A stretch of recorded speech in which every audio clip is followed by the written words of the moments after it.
Ya estamos preparados para arrancar con esa conversación. Gustavo Berganza y Juan Luis Font, listos para darle la bienvenida a los abogados César Calderón. Él es el defensor de Otto Pérez Molina, expresidente de la República. Y el licenciado David Guerra, abogado de Fernando Peña, expresidente ejecutivo del Banrural. A los dos, gracias por acompañarnos. Bienvenidos a las 8:45. Y Gustavo, ¿parte este pastel? Comencemos primero con el licenciado Calderón. Es decir, el expresidente Otto Pérez ha cuestionado muchísimo el testimonio de Juan Carlos Monzón. Es decir, ¿cuál es la base para descalificar el testimonio? Bueno, yo creo que no todas las cosas hacen un perfecto engranaje, sino que hay cosas que se quedan dispersas. Y ante la incongruencia de los medios de investigación es que se plantea la posibilidad de que hayan varias mentiras. Entonces yo creo que eso es parte fundamental de ello. Es fácil decir, por ejemplo, en uno de los tantos delitos se dice que hay fraude en TCQ. Entonces uno se pregunta, ¿cuál es el fraude? ¿En qué consiste? ¿En qué consiste el fraude? ¿Cuál es el fraude?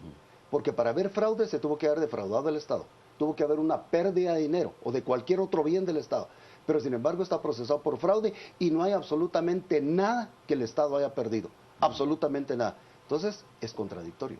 Licenciado, ¿y qué piensan ustedes como defensores del hecho de que se reúna a todas las personas imputadas por diferentes casos dentro de una misma serie de procesos bajo la sombrilla del caso cooptación del Estado? ¿Usted encuentra lógica en esta unificación?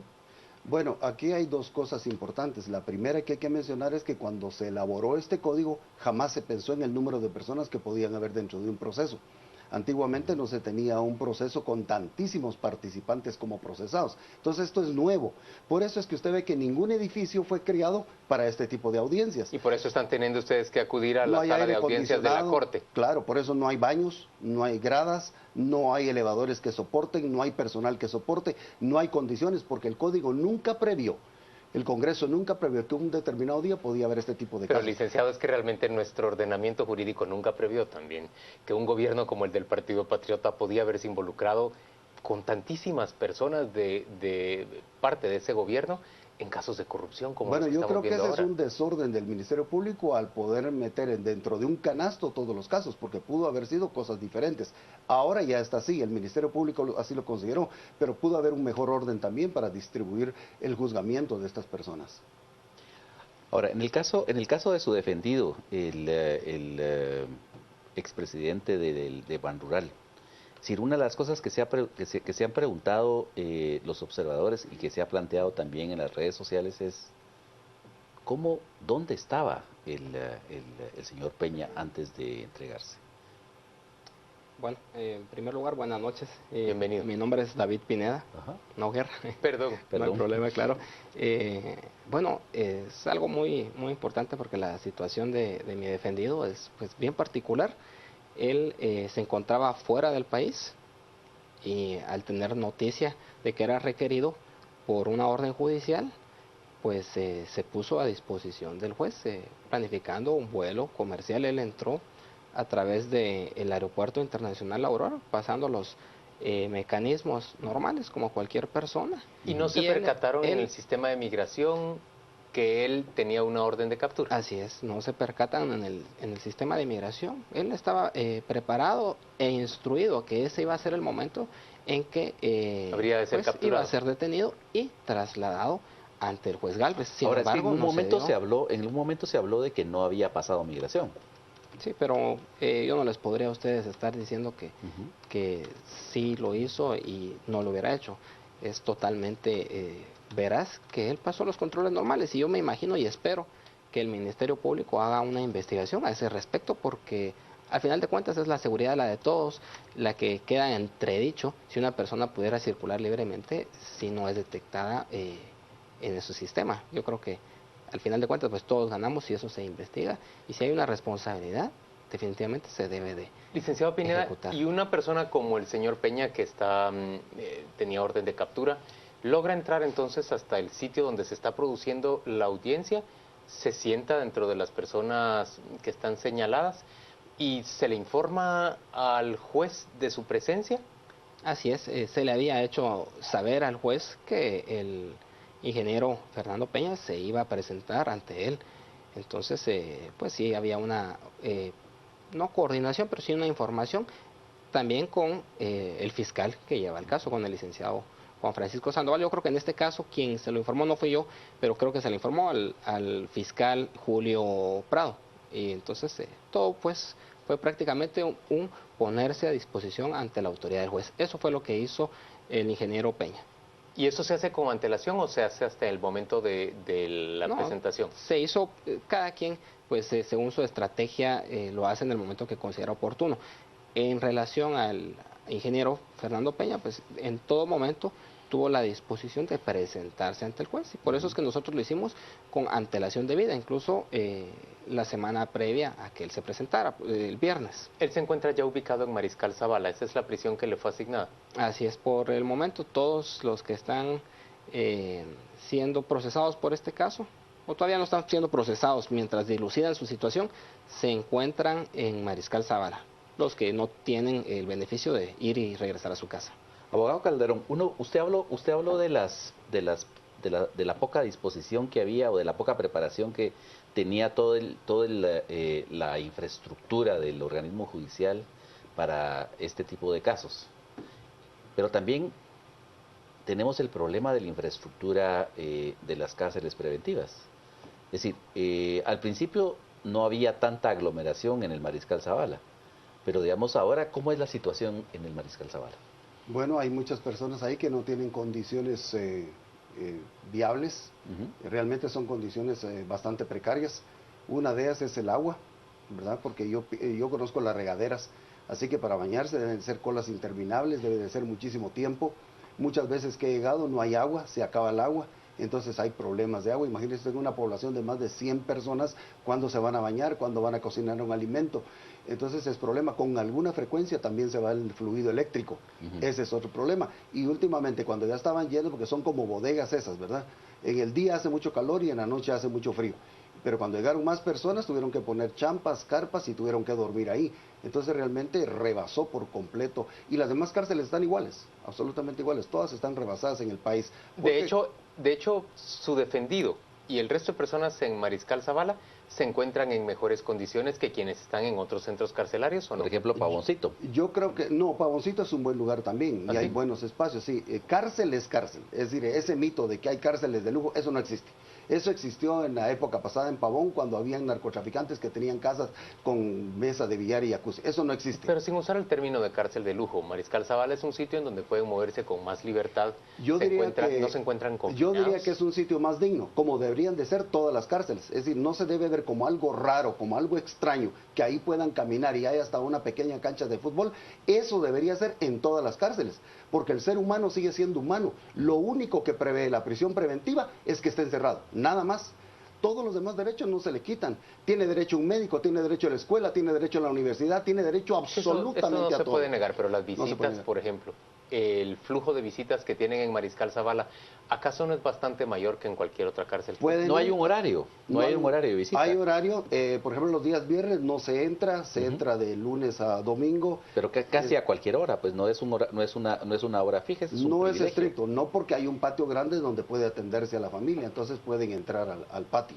En otros lugares tienen que coartarla en relación a horarios porque los patios son muy pequeños, entonces no pueden estar todos juntos. Y la otra cosa es que la convivencia es mejor en Mariscal Zavala que en otros lugares. En otros lugares no pueden sacar a dos bandas, a la M tal y a la Mara 18 al mismo tiempo, porque se matan entre ellos. Eso no ocurre en Mariscal. Ahora, Perdón, al licenciado Pineda le querría yo preguntar, ¿cuál es la relación, cómo ven ustedes un proceso de este tipo y de esta envergadura administrado por el juez Gálvez? Bueno, yo creo que ¿Es lento, es expedito, yo creo que es verboso? por los fiscales que llevan el caso, creo que está avanzando a muy buen ritmo, ¿verdad?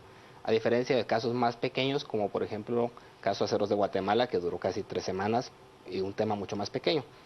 Yo creo que es positivo que un juez como el juez Gálvez tenga a su cargo este tema por el momento, porque creo que se ha ganado, no es una cuestión de popularidad, pero por lo menos el respeto de la población. Y la función del juez no deja de ser una función social también, porque es la forma en la que solucionamos los conflictos las personas que estamos en una sociedad.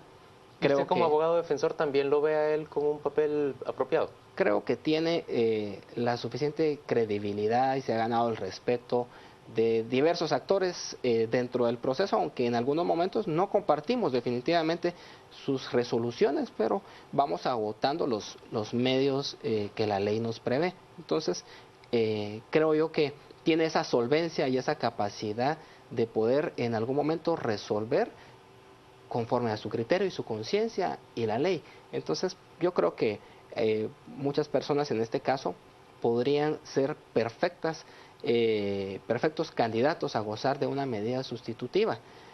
Y él, en ese caso, pues podría inclinarse por ese lado.